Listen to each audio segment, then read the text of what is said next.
Menachem Kaiser. You are a writer, fiction and nonfiction. Your work has been featured in the Wall Street Journal, The Atlantic, New York, Boom, Vogue, and many others. And today we're here to talk about your book, Plunder, a memoir of family property and Nazi treasure. Menachem, thank you so much for joining us today. Yeah, my pleasure, Alan. Glad to be here. So I wonder. So your book is a quest to reclaim your family's apartment building in Poland, and the entanglement that you have with Nazi treasure hunters. But I wonder if you could tell us a little bit about your background. I know that you grew up in Toronto. I live in Montreal, Canada. So there's connection there. I love Canada. And so I wonder how your infancy years, and then what is it that led you to become a writer? Sure. Yeah, I grew up in Toronto, but both my parents are Americans. So I grew up as a Canadian, but with I grew up as an American citizen with dual citizenship. And so I grew up there. I went to high school in Toronto, graduated, and then I spent a few years living in Israel, in yeshiva there, so studying.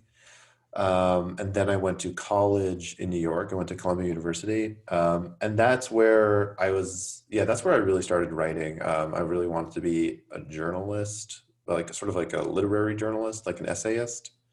And so I just wrote for every magazine on campus that would let me just, kept knocking on those doors. Then I took a series of internships. So I had one at the New Yorker, one at Slate, places that I just really admired. And, as an intern, you don't really get to write much, but, they would throw me the occasional article. After that, I moved to DC. I had sort of a fellowship at the Atlantic magazine. Not for very long. I ended up getting a Fulbright, moving to Lithuania, and that's where really this sort of beat started, this sort of Eastern European beat. And that was in 2010. And I'd say I've been going very consistently ever since then. So first to Lithuania and then to Poland. So yeah, I think that takes us up until today. Okay, so then how you open your book with the scene where you go with your father to the cemetery, and then you start describing that you don't know anything at all about your grandfather. So can you take us to that scene, and then how is it that the interest of learning more about your background came about? Sure.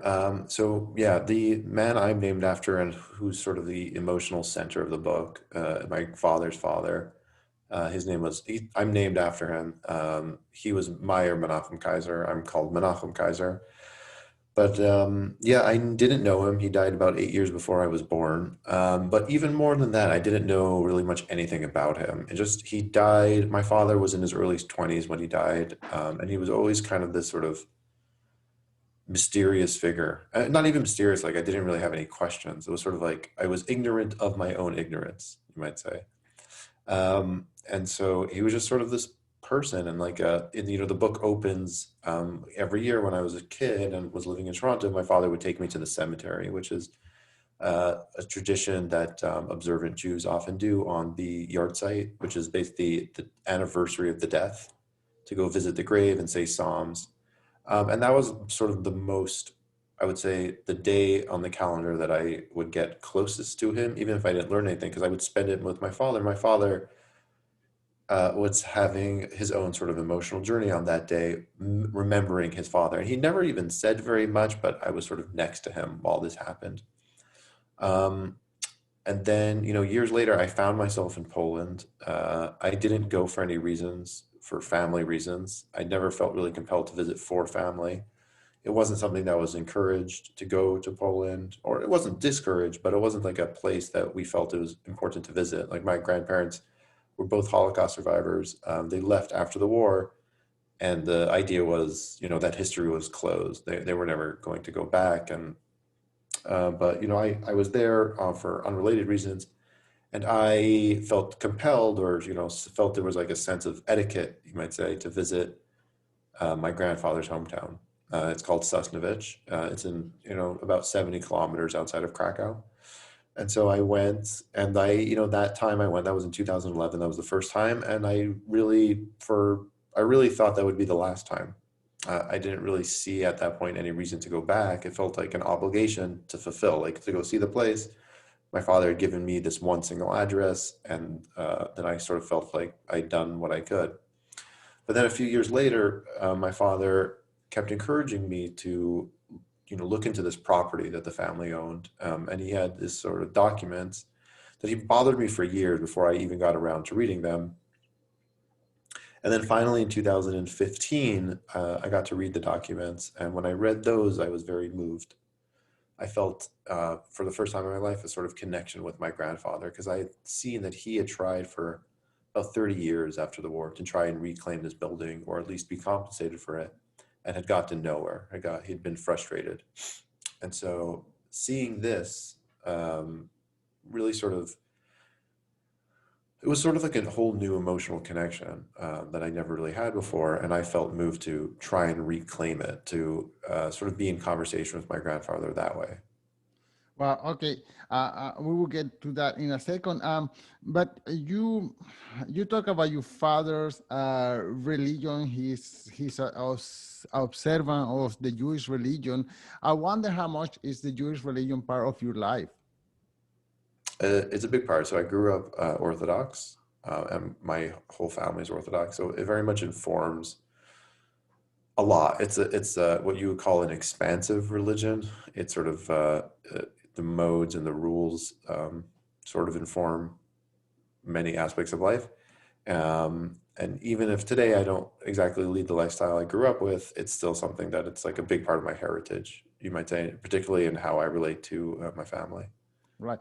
I wonder before the war, of course, Hitler is he wants to assassinate all Jews. But before the war in Poland, what was the conditions of the Jews there? Were they accepted, or was there a big sense of anti-Semitism in Poland? I mean, the Jews had been living in Poland for it's like at least 700 years, from before the war, and comprised like a very significant part of the population. There was definitely rough patches, you might say, but by and large, it was uh, if not necessarily peaceful, but then a fairly stable existence of coexistence. Towards within the 20th century, that was getting rockier and rockier. They were passing anti-Semitic laws, but there was no genocidal. Uh, there wasn't a. I don't know if they were fearing for their lives until the Germans came to power. And now, after the war, I mean, Poland is becoming more and more right center. I wonder what's the situation of the Jewish population in Poland nowadays.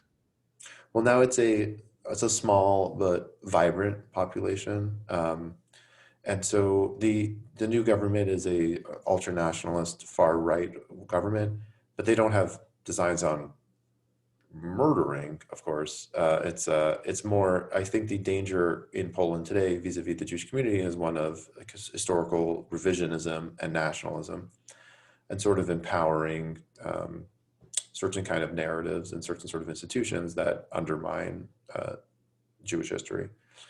Um, but yeah, I know, the Jewish communities there are very vibrant, very strong, smaller, but, and there is, within the spaces I inhabit, like widespread acceptance and support of their endeavors. And I think like the Jewish festival is just one of the best attended festivals in the country. So you'll see concerts and shows and movies and books. So like I would say a small but very vibrant community. Wow. As a Holocaust, okay, so your families are Holocaust survivors. And I mean, I wonder if you carry some of that pain and suffering with you, or is this something that happened to your family? You grew up in Canada and in the US, and this has nothing to do with you other than the history of your parents. It's a good question. I grew up with sort of the knowledge, of course, that my grandparents were Holocaust survivors, but not anything in the way of detailed knowledge. I didn't know their stories. I didn't know any details. I never felt a personal sense of trauma surrounding it, but as I've gotten older and I've met more people, my sort of consciousness has expanded and sort of like the trauma to be understood in ways that don't feel direct. And so I don't feel a sense of trauma, but maybe still nonetheless feel a burden, or maybe a better way to put it would be a sense of responsibility. Okay. Okay. So then your father give you all these documents and you that entice your curiosity and you want to get this proceeding started. So can you tell us to what is it that you started doing in order to reclaim this property? Sure. I got a suggestion for a lawyer, like a lawyer in Krakow who is in, we call her the killer. Do And you know why? yeah, it's her last name. I won't say it on air, but her last name sort of looks like the killer. Okay. And so she was called the killer. And so that's how I met her. That's how I referred to her. And that's how, in the entirety of the book, I call her. And so the killer is a kind of a very old school lawyer, old school methods, old school practice. And so, yeah, she was my lawyer. And that's been almost 6 years. Okay, so she starts the proceeding. So what happened? What kind of barriers do you encounter? Basically, the reclamation process went along two tracks. So there was one of the inheritance track, which is sort of, just to say the building belonged to my great grandfather, and now, since he's dead, it gets passed down to his heirs. The other track was, and that one is pretty straightforward, but the other one was a little trickier, is because these people who died in the Holocaust, and so there were no records of their deaths. And in order to establish that lineage, we had to prove, or not prove, we had to sort of petition the courts to declare them dead. And that turned out to be, which sounds very simple. Here are these people who would be 140 years old. It should be relatively simple, but it turned out not to be very simple. And it's sort of a many twists and turns in my attempts to get them declared dead, whether it be from the courts, call it lack of generosity, or clerical errors that we made. And so this is about this building. How big or small? How many units? How many floors? How significant is this building? It's just like a small little house in the middle of nowhere, or is this like a huge, I don't know, 10-story building with many tenants? Somewhere in between. So Sosnovich, it's not a small town. It's like a pretty medium to big sized town in Poland. It's a few 100,000 people live there, and this is in the downtown, like very central downtown. So, but yeah, like it's a real size city. It's not a village. How big is it? It's a little bit of a tricky question because in the book I talk about it, but I put all this time and effort, and it turns out I was in the wrong building. Right. But both buildings are relatively similar size. It's like 3 to 4 stories, maybe tall, sort of a modest size apartment building. And the tenants, do they pay rent to anyone, or do they live there free? What's the condition of them? The I don't know with certainty because the municipality didn't won't give me records until our case is further along. Right. But as far as we can determine, what is usually the case in Poland, it's that it's sort of managed by the city. So the city, obviously they don't pay taxes, but they manage the building. They collect rent and sort of take care of maintenance. Okay, well, so far this seems like a book of bureaucracy nightmare. Dealing with all these city servants that you had to deal with.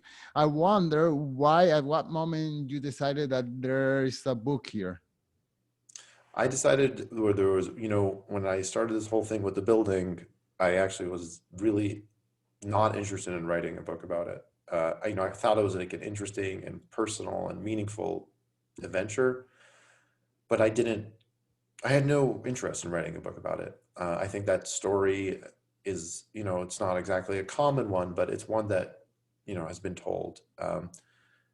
But then I found out about the treasure hunters, and I found out that my grandfather had another relative who survived the war that we had never known about, and that this guy, whose name is Menachem Kaiser, was a major celebrity among this large subculture of treasure hunters. And once that happened, I sort of was pulled into this story, and that was the point where I was like, oh, maybe there's a book here.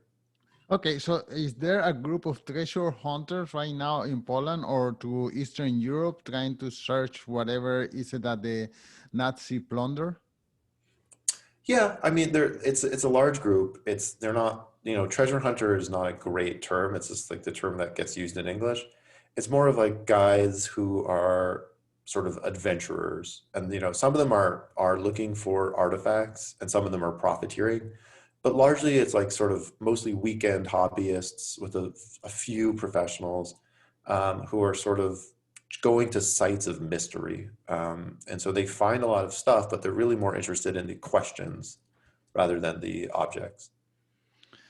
Okay, so this cousin of your grandfather, he was practically a slave working in these tunnels. Can you tell us what are the tunnels for and why was there slavery? I guess Jewish, Polish slave, if we want to categorize him. Sure. So, I mean, it was very common for the Nazis to use slave labor for the concentration camp inmates. These tunnels, as part of a complex called Project Riza. Riza was about I can't remember the exact numbers. I think 14,000 Jews died while working on these tunnels. So it was primarily Jewish slave labor, but not exclusively Jewish slave labor. Um, these tunnels are a series. There are seven of them, sort of spread around this mountain called Owl Mountain, in Silesia, which is in southwest Poland, but was Germany before the war. These tunnels none of them were completed, and so some of them are much smaller and some of them are much bigger, but the bigger ones are vast, like square kilometers in size and 20-meter high ceilings, and sort of stretch on they're just enormous, enormous structures. What's strange about them is that we have no primary documentation. We have no sort of solid German documents as to what these were.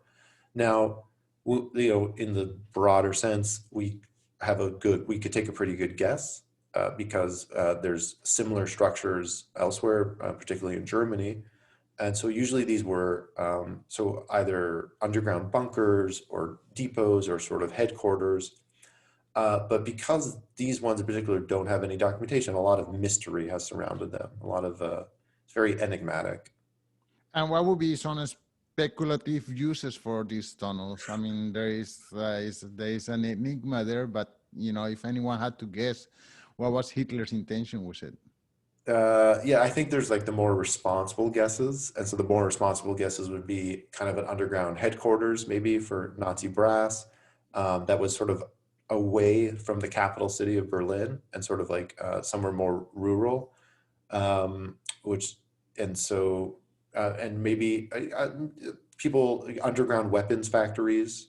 Mm. Those are very common, or not very common, but those are something that we know the Nazis wanted to build. So those are the more responsible theories. I think there's more fun ones and less responsible theories, which are anything from like secret weapons or flying saucers or time travel or anti-gravity machines. So those ones are, you definitely come across conspiracy theories like that. Okay, and so since this is a story about reparation, you try to claim back this building. Do you see any parallels of your story of the reparation of the Jews in Poland with some of the stories in the United States and Canada? Maybe the reparations of the blacks and African Americans or the native in Canada. Are there any parallels that you can see there?